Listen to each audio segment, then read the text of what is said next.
Side खबरों के लिए सब्सक्राइब करें फ्लेम मीडिया और उसके बाद बेल आइकन को प्रेस करें ताकि सबसे पहले आपको मिले एक्सक्लूसिव खबरें।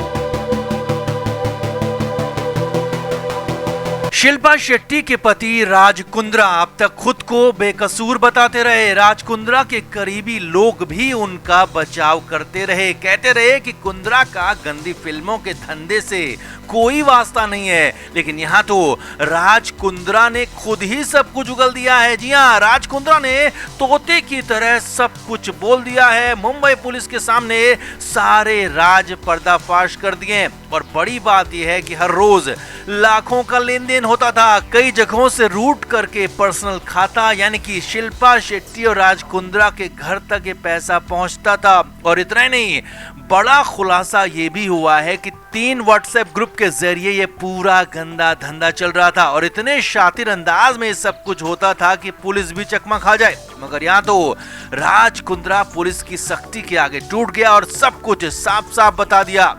तो क्या क्या खुलासे किए राज कुंद्रा ने, कैसे चलता था ये पूरा धंधा, सब कुछ आपको बताते हैं। आप इस वीडियो को शेयर करें और कमेंट करके अपनी राय जरूर दें। तो राज कुंद्रा को जब गिरफ्तार किया गया तो कई लोग राज कुंद्रा के समर्थन में आ गए। कई लोगों ने कहा कि राज कुंद्रा तो ऐसा कर ही नहीं सकता, लेकिन अब तो खुद राज कुंद्रा ने ही अपने राज खोल दिए हैं और यही सब कुछ राज कुंद्रा को, कुंद्रा के बिजनेस को और कुंद्रा के पूरे परिवार को तबाह करने के लिए काफी है, क्योंकि मुंबई पुलिस को बहुत मिल चुका है और सूत्रों के मुताबिक राज कुंद्रा ने खुद ये बड़े खुलासे किए। अब क्या क्या पूछताछ हुई, क्या खुलासे हुए, वो आप भी समझिए। तो राज कुंद्रा की कंपनी के खाते में हर रोज लाखों की लेन देन होती है और इसे लेकर मुंबई पुलिस ने राज कुंद्रा से सवाल किया तो कुंद्रा ने बताया कि उसने 2019 में आर्म्स प्राइम मीडिया लिमिटेड नाम की एक कंपनी बनाई और हॉटशॉट्स नाम का एक ऐप भी डेवलप किया। राज कुंद्रा ने आगे बताया कि उसने ये कंपनी और ये ऐप केनरिंग नाम की एक ब्रिटिश कंपनी को $25,000 में बेच दिया, लेकिन इसका मेंटेनेंस का काम राज कुंद्रा की दूसरी कंपनी विहान करने लगी। जी हाँ, यही सबसे बड़ा झोल था, यही पूरा खेल था।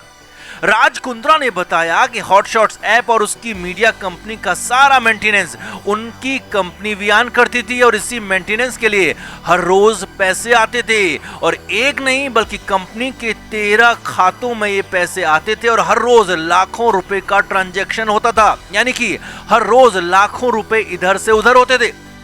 अब जहां पर जब कुंद्रा से पूछा गया कि मेंटेनेंस के लिए हर रोज लाखों रुपए कब से मिलने लगे तो राज कुंद्रा का मुंह बंद हो गया और मुंबई पुलिस सूत्रों के मुताबिक हॉटशॉट पर सब्सक्राइबर के जरिए होने वाली मोटी कमाई की रकम को मेंटेनेंस के नाम पर ट्रांजैक्शन दिखाना ही पूरी मॉडस ऑपरेंडी थी। मेंटेनेंस के नाम पर करोड़ों रुपए का ट्रांजैक्शन यूके बेस्ड केनरिंग कंपनी से राज कुंद्रा की कंपनी के 13 बैंक अकाउंट्स में होता था और फिर कुछ शेल कंपनियों में ये पैसा घुमाया जाता था। अब शेल कंपनियों से मतलब है कि बोगस कंपनियां, फर्जी कंपनियां, यानी कि जिन कंपनियों का कोई अस्तित्व ही नहीं है उन्हें शेल कंपनी कहा जाता है और उन्हीं शेल कंपनियों में ये पैसा घुमाकर आखिर में ये पैसे राज कुंद्रा के पर्सनल बैंक अकाउंट में आ जाते थे, यानी कि राज कुंद्रा के घर, शिल्पा शेट्टी के घर ये पैसा पहुंच जाता था।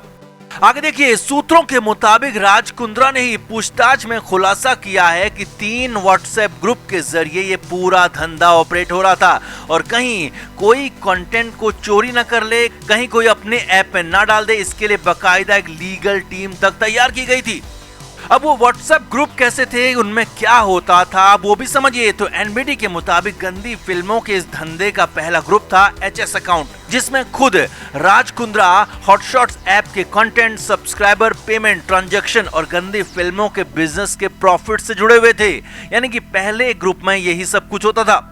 दूसरा ग्रुप था एचएस ऑपरेशन, जिसमें किस तरह की फिल्मों की जरूरत है, कैसे शूट करना है, एक्टर्स कौन होंगे, लड़कियों का साइज क्या होगा, थीम क्या होगी, पोजीशन क्या होगी, पेमेंट, फिल्मों की एडिट, फाइनल कंटेंट और फाइनल प्रिंट के साथ यूके बेस्ड केनरिंग कंपनी को एफटीपी या फिर लिंक भेजने जैसे काम होते थे और फिर केनरिंग कंपनी के जरिए इन सबको फिल्मों को अपलोड किया जाता था। वहीं तीसरा और सबसे अहम ग्रुप था एचएस टेकडाउन, जिसमें इन गंदी फिल्मों के कॉपीराइट और पायरेसी की मॉनिटरिंग से जुड़ा हुआ काम होता था। हॉटशॉट्स ऐप पर जो भी फिल्में अपलोड की गई, अगर उन्हें किसी दूसरी गंदी वेबसाइट या फिर पोर्टल ऐप ने डाला तो इसकी जानकारी केनरिंग कंपनी को दी जाती थी। इसके बाद इसी ग्रुप के जरिए उस वेबसाइट को नोटिस भिजवाने, कंटेंट ब्लॉक करने के साथ ही उस पर कानूनी कार्रवाई की धमकी देते हुए वेबसाइट से या ऐप से मुआवजे की डिमांड करने जैसे काम भी होते थे। अब यहाँ पर समझने वाली और सबसे बड़ी बात यह है कि इन तीनों व्हाट्सएप ग्रुप के एडमिन और ऑपरेशनल हेड राज कुंद्रा ही थे। जी हाँ, राज कुंद्रा ही सबका बॉस था। राज कुंद्रा के ही इशारे पर सब कुछ चल रहा था और मुंबई पुलिस ने इसकी एक एक कड़ी खोज दी है और खुद राज कुंद्रा ने पूछताछ में इसकी तस्दीक भी कर दी है। यानी कि फिल्में कब बनानी है, कहां बनानी है, कैसे बनानी है और कितनी बनानी है, किस एक्ट्रेस, किन लड़कियों, किन महिलाओं के साथ बनानी है, ये सब कुछ तय करने वाला राज कुंद्रा ही था। यही मुंबई पुलिस सूत्रों का कहना है। यानी कि अब राज कुंद्रा के साथ शिल्पा शेट्टी का तो मुंह दिखाना मुश्किल हो गया है। साथ ही साथ जो लोग इनका सपोर्ट कर रहे थे, जो लोग राज कुंद्रा की तरफदारी कर रहे थे, उनके लिए भी खुद राज कुंद्रा ने ही मुश्किलें खड़ी कर दी हैं, क्योंकि राज कुंद्रा ने खुद कई बड़े सारे खुलासे कर दिए हैं और मुंबई पुलिस ने उन खुलासों की पूरी चीरफाड़ करते हुए उनकी पूरी अंदर की बातें, मॉडस ऑपरेंडी निकाल कर रख दी है। तो राज कुंद्रा के इस पूरे बड़े खुलासे पर आपका क्या कहना है, आप भी कमेंट करके जरूर बताएं और वीडियो को शेयर भी करें। तो शिल्पा शेट्टी के पति राज कुंद्रा को लेकर हमेशा कहा जाता रहा है कि वो कुछ नहीं करते लेकिन फिर भी खूब पैसे कमाते हैं। राज कुंद्रा के लिए तो यहाँ तक कहा जाता है कि बिना किसी बिजनेस के पैसे कमाना उनसे सीखो। लेकिन अब राज कुंद्रा के इसी गंदे धंधे की पोल खुल गई है और वो धंधा है अश्लील, यानी कि गंदी फिल्में बनाने का। जी हाँ, इन दिनों जो इंडियन गंदी फिल्मों की बाढ़ सी आ गई है, उनके पीछे राज कुंद्रा को ही बताया जा रहा है और उसी के बाद राज कुंद्रा को देर रात गिरफ्तार कर लिया गया।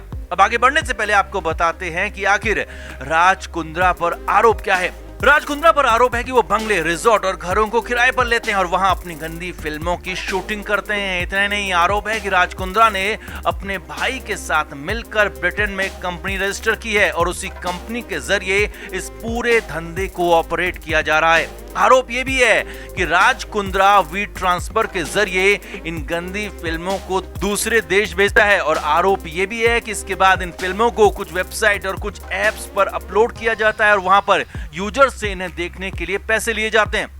राज कुंद्रा की इस गंदगी का खुलासा तब हुआ जब मुंबई पुलिस की साइबर सेल ने शर्लिन चोपड़ा और पूनम पांडे से पूछताछ की। जी हाँ, इन्होंने ही बताया कि ऐसी फिल्मों की इंडियन इंडस्ट्री का बादशाह राज कुंद्रा ही है। इन्होंने भी राज कुंद्रा के कहने पर कुछ फिल्मों में काम भी किया है। जी हाँ, शर्लिन चोपड़ा ने बताया कि राज कुंद्रा ने उसे हर एक फिल्म के लिए 30 लाख रुपए दिए थे और शर्लिन चोपड़ा ने राज कुंद्रा के साथ 15 से 20 ऐसी फिल्मों में काम किया है। यानी कि अंदाजा लगाया जा सकता है कि मामला लाखों का नहीं बल्कि करोड़ों का, अरबों का है। वहीं पूनम पांडे ने भी बताया कि राज कुंद्रा के ही जरिए वो भी इन गंदी फिल्मों के धंधे में आई और इतने नहीं, आरोप ये भी लगाया कि राज कुंद्रा के इस प्रोडक्शन हाउस में कई नई लड़कियों से गंदी फिल्मों में जबरदस्ती काम करवाया जाता था और उन्हें बॉलीवुड के बड़े डायरेक्टर्स के साथ काम करने का झांसा दिया जाता था और कई बार तो धमकाकर भी उनसे काम लिया जाता था। यानी कि जो शिल्पा शेट्टी दुनिया भर को ज्ञान दे रही है, वही शिल्पा शेट्टी अपने पति के साथ मिलकर बॉलीवुड में गंदगी का अड्डा बनी हुई है और राज कुंद्रा इसके बेताज बादशाह। बॉलीवुड में शिल्पा के संबंधों का इस्तेमाल राज कुंद्रा अपने लिए कर रहा था और उसके ही सहारे, शिल्पा के सहारे गंदी फिल्मों को बनाकर बेच भी रहा था। यही नहीं, राज कुंद्रा की गिरफ्तारी के बाद बॉलीवुड की भी गंदी पोल खुलती हुई दिख रही है जिसमें बहुत कुछ गंदा होता रहा है लेकिन अब तक कुछ भी साबित नहीं हो पाया और अब यहाँ धीरे धीरे इसकी परतें खुल रही हैं, बॉलीवुड की गंदगी भी सामने आ रही है। राज कुंद्रा के अलावा इसमें एकता कपूर का भी नाम आ रहा है क्योंकि कुछ दिन पहले मुंबई पुलिस की सेल ने एकता कपूर से भी ऐसे ही मामले को लेकर पूछताछ की थी और एकता कपूर के बारे में भी इस सेल को काफी कुछ मिला है। Flame media report.